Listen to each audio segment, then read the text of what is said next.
Hi, thank you for watching my video. My name is Rocio, and I am so happy to be here and to be able to share my experiences with other teachers like you who are trying to become better teachers. Very, very proud to be part of English Teaching Unlimited. And hopefully, by sharing my experiences with you and some things that I found to be very useful, I will help you overcome some of the obstacles that sometimes we have to face in this high demanding career.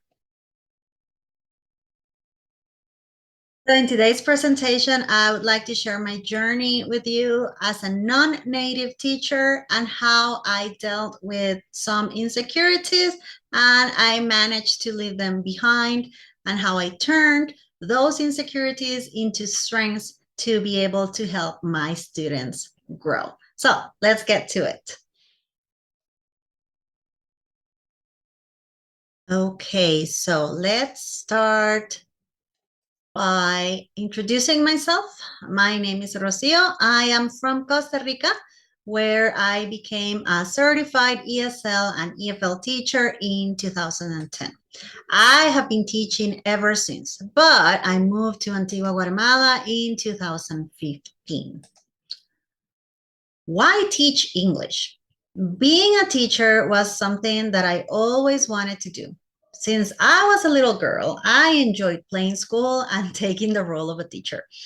And even though English was not always my first subject, I started loving it after learning it in my early teens.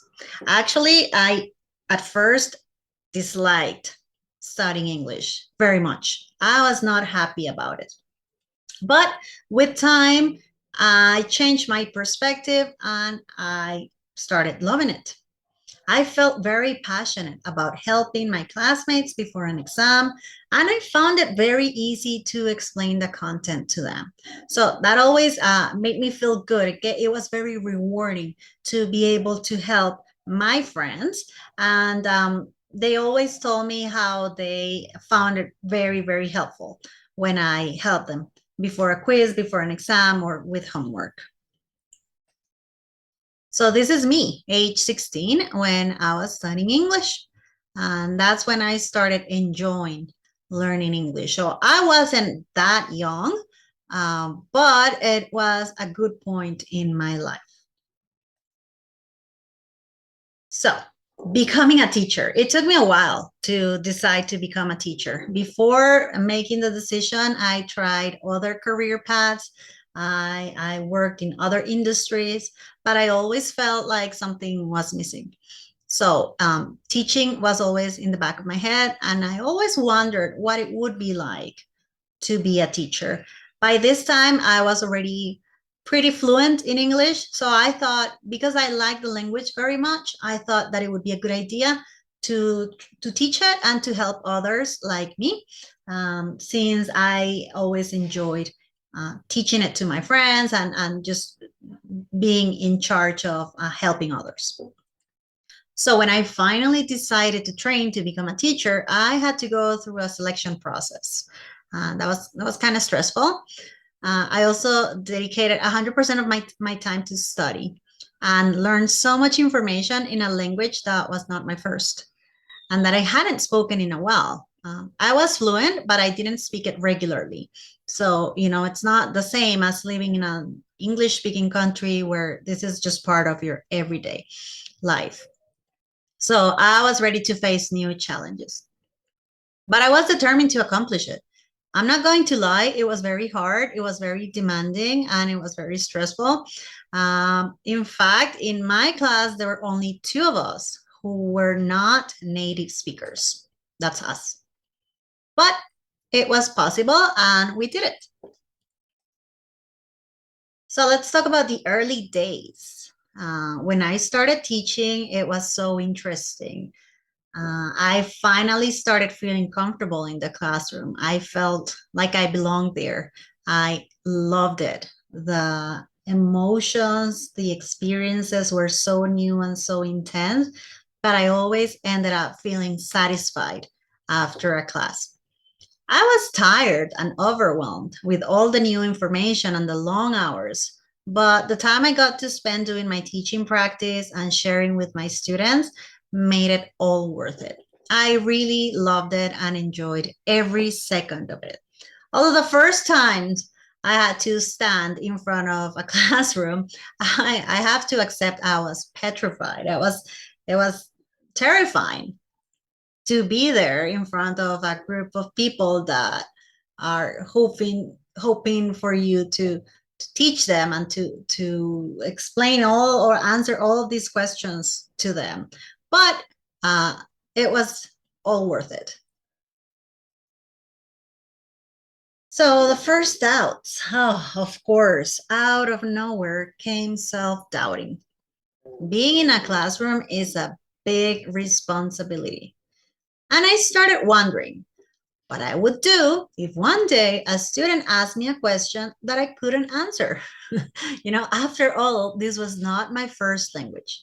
No matter how fluent I was, I could not be so arrogant to pretend to know it all because I didn't. So I started having all these questions. Do the other teachers know more than me because they are native speakers? Are their assignments and classes better than mine? Am I really ready to do this? Maybe I'm crazy. What if I make a mistake? All of these questions started going through my mind at that point, and it made me even more nervous and stressed. So every day I had to face not only the new challenges, but my own insecurities, which is even worse. But I was able to finish my studies and I got my certification and I was so proud of myself. And after I finished studying, of course, I was so ready to find my first job teaching. So looking for a job, let's talk about that. And then it hit me. I started applying for jobs, and one question that came up frequently was, where are you from? And more often than I would have liked, nationality or native speaker was an evident requirement in most ads. It was actually very disappointing. In my own country, I was having issues getting a job because of my nationality. How was that even possible? To me, it seemed ridiculous, and I never thought about it until that point. So I started second guessing my decision. And I was feeling very, very, very frustrated with what was, in my opinion, nothing more than discrimination. I couldn't believe it. Why would I not be even granted the chance to have an interview to prove that I was capable of filling the position? I got many emails, many responses saying we only hire native speakers. We're looking with teachers with neutral accents. We need somebody that can teach culture, that can teach pronunciation. And I just asked myself and I wonder, how can you not, or how can you know that I can't do that when you haven't even spoken to me, not even on the telephone? So, it made me feel very, very bad because all I wanted was just a chance to go on an interview. And then if they decided that I was not good enough, it was fine. I can deal with that. But rejection over email without even a chance to explain why I want to do this and I can do this was the worst part. So, working as a non-native teacher, it finally happened. And as new teachers, we all have to face many challenges. And as a non-native teacher, even more. But I didn't let that stop me. I was able to find good schools that saw beyond my nationality and gave me a chance to show them what I had to give. And I will be forever grateful with the schools that allowed me to prove that I was capable and that I was prepared, and that gave me the opportunity to meet all these wonderful students which I will carry in my heart for the rest of my life, because the experiences that I got uh, through those years are forever. So overcoming fears and insecurities. This was not easy, definitely not easy, but I was able to do it. So to this point, I have been teaching for 11 years. And it took me a while to accept that my worth as a teacher had nothing to do with the country that I was born in. I had to deal with discrimination, impostor syndrome, and prejudice to be able to grow as a teacher and prove myself and others that I am capable and qualified to teach English, even if it's not my first language. It is important to remember or to remind ourselves that we can do this, even if we were born in countries where other languages are spoken. So I'm not saying that this should still happen. It shouldn't. It needs to stop. But it's going to take a while. And for what it's worth, these experiences helped me become the teacher that I am today. It made me stronger and it made me better. So this is what I did to move beyond the obstacles, what I learned during my journey, and how I turned my origin into an advantage to help my students. Let's begin with what I learned. And I think this is very, very important to remember that any good school will care about your qualifications and interpersonal characteristics rather than just your passport. Any good school knows that what makes a good teacher is not their nationality, but how qualified and how prepared they are to teach. Their values, their integrity, how professional they can be, how much they love teaching, how much they appreciate their students, and how much they care about their learning. That is what a good teacher must have. Most students will appreciate how you make them feel and what you help them learn more than they will care about your accent. Honestly, maybe some students in the beginning can feel a little insecure and think, well, maybe if my teacher is a native speaker, it's better for me. But once they get to know their teacher and they see that you care for them, that you want to help them, that you do your best to make them grow, that you walk them through the process, they will appreciate that. Students will always remember how you make them feel and how you help them grow. English is a global language. The whole concept of native speakerism is gradually becoming dated. And thankfully, it is happening as we speak everywhere. Maybe it's taking longer than it should. Maybe in some countries it's more difficult than in others.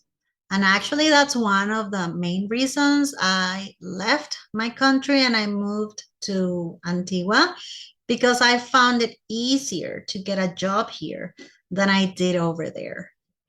But things are changing, and the world will understand that English is a global language. Actually, there are more non-native speakers than there are native speakers. Knowledge, skills, preparation have nothing to do with nationality. It is obvious that to be a good teacher, you need more than just the correct passport or a specific accent. You need to know how to teach.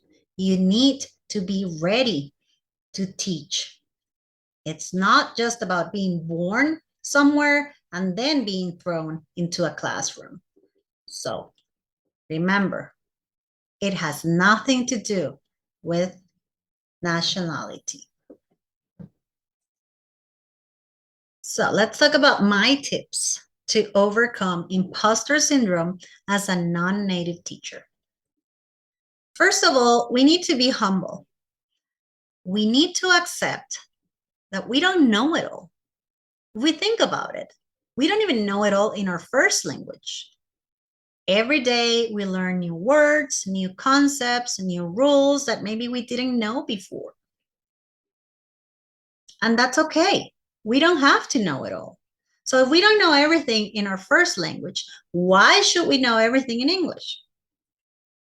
And if the time comes when a student asks you something and you aren't sure about it, just be honest and say, I'm not sure, let me look into it.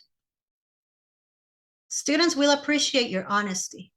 Just make sure you never give inaccurate information because you do not want to hurt your students' learning just because you want to look like you know everything. So, our students' learning comes first, and then our egos. If we're not sure, we should be honest. Never stop learning. And make sure you always continue learning. Not only strategies, which is great, of course, the world is changing. Now we're adding technology into our teaching. That is fantastic. Let's learn about methodologies, about programs, about softwares, about everything that you want. But you must continue learning about the language itself. Pronunciation, grammar, and vocabulary must be easy for you to teach. And in order to do that, you must understand the contents fully to avoid mistakes. Remember, we don't know it all. And it's okay if we make mistakes sometimes. We all make mistakes. But if we can avoid them, I think that's even better.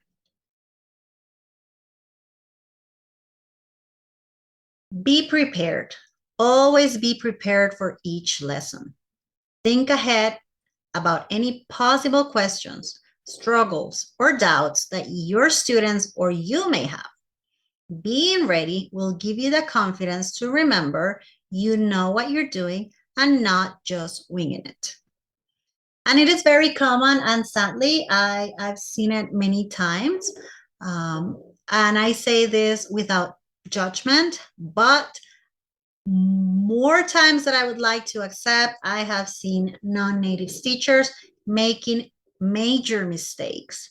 And that's when native teachers come and say, hey, because non-native teachers always make mistakes.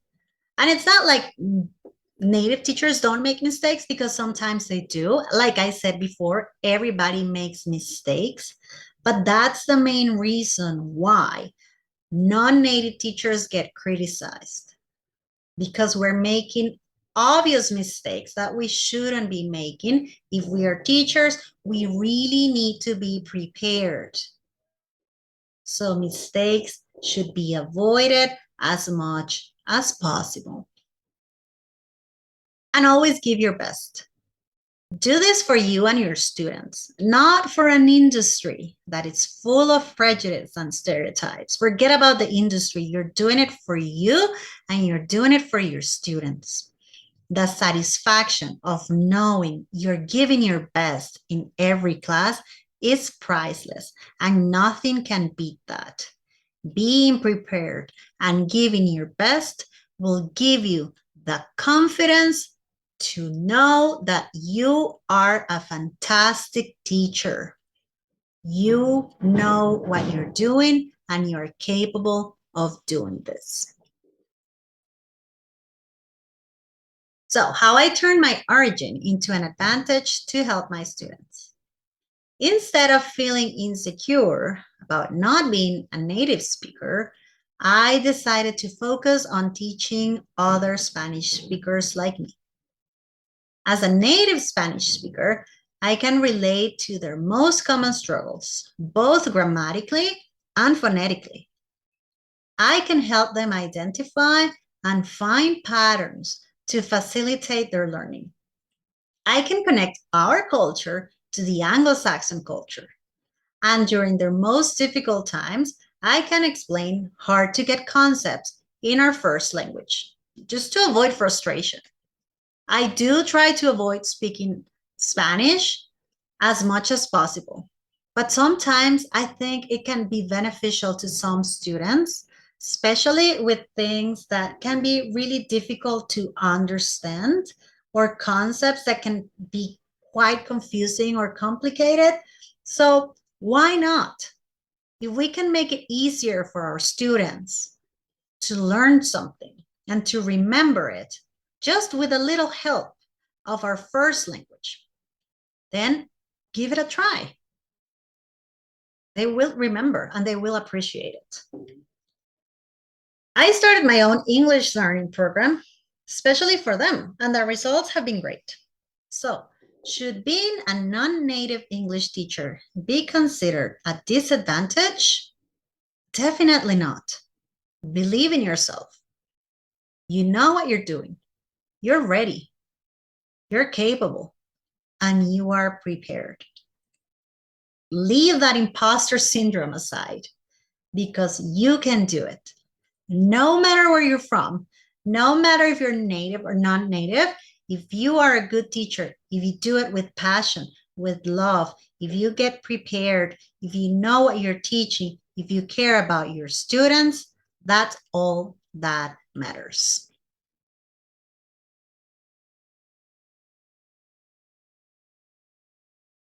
So this is it. This is my personal experience. I hope that you find this helpful, that it allows you to become more confident and to feel stronger as a teacher. I would love to know your opinion. Please feel free to contact me through social media. If you have any questions, any comments, if you would like to connect, just or send me a message. Please, I will be very happy to help you with more advice, more recommendations.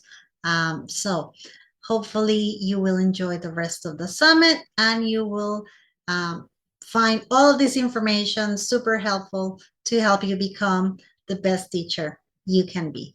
Once again, thank you for watching the video and I wish you the best in your teaching journey. Have a great time. Bye-bye.